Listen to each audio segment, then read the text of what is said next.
traffic lights down here, another common place that people fail in the Currie area. We're going to turn right. Now looking at the sign there, it's a right turn, but your road continues down into Edinburgh.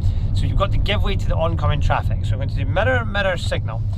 So this is good, it's red, I'll be able to explain it. So we're going to come down a lead first. Now when it goes green, your road curves round to the left here, okay? So yes, I'm turning down to the right down here. However, I have to give way to the cars that are on the other side. So when I go forwards here, I need to go forwards and I need to curve slightly round to the left so I can see down there and assess if it's okay to turn.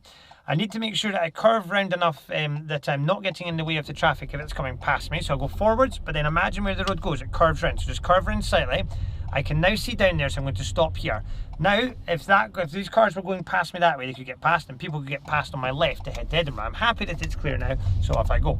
There is space on that traffic light on the other side. There is space for a green arrow, so if that came on, you're okay to turn.